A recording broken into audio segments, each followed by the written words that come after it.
सम्पूर्ण नेपाली दाजुभाइ दिदीबहिनीहरूमा यो संयुक्त जनआन्दोलन समितिको तर्फबाट म नमस्कार भन्न चाहन्छु। आज हामीले शान्तिपूर्ण रूपबाट जनआन्दोलन प्रदर्शनी जनआन्दोलनको तर्फबाट जो प्रदर्शन गर्न लागेका थियौं, त्यसमा सुरुदेखि नै हामीलाई प्रशासनबाट अत्याचार भयो, छिटोपिटो भयो। म गाडीबाट बनाएको मञ्चमा जानको निम्ति ओर्लिँदाखेरि नै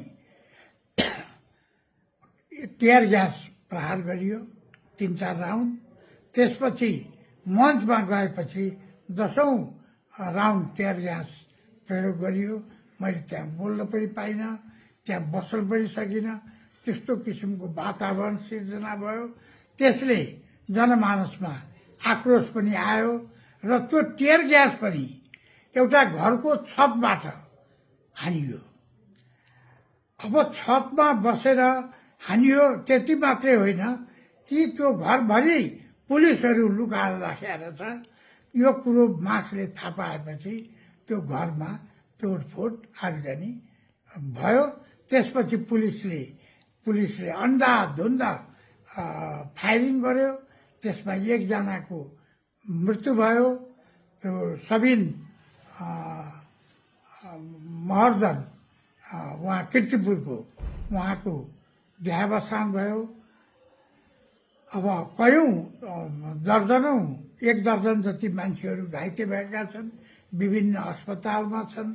यो दुःखद हो र म सबैप्रति हार्दिक सहानुभूति व्यक्त गर्दछु र उहाँहरूको उचित उपचारको व्यवस्था हुनु पर्यो।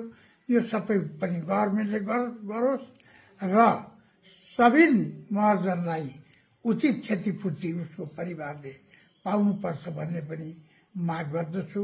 यसमा हामीले हाम्रो जाति केही पनि छैन। हेर्नुहोस्, अब यो चाहिँ पहिलो सुरुदेखि नै हाम्रो मासलाई, हामीहरूलाई यो इरिटेट गराउने, हामीहरूलाई टियर ग्यास हान्ने, गोली हान्ने, लाठीचार्ज गर्ने, कयौं मान्छेको कपाल फुटेको छ। यस्तो यो वितण्डा जुन गरियो, यसबाट आजको जो स्थिति सिर्जना भयो, त्यसको निम्ति म साह्रै पश्चाताप गर्छु। यो नहुनु पर्ने कुरा भयो। यसको सम्पूर्ण जवाबदेही नेपाल सरकारले लिनु।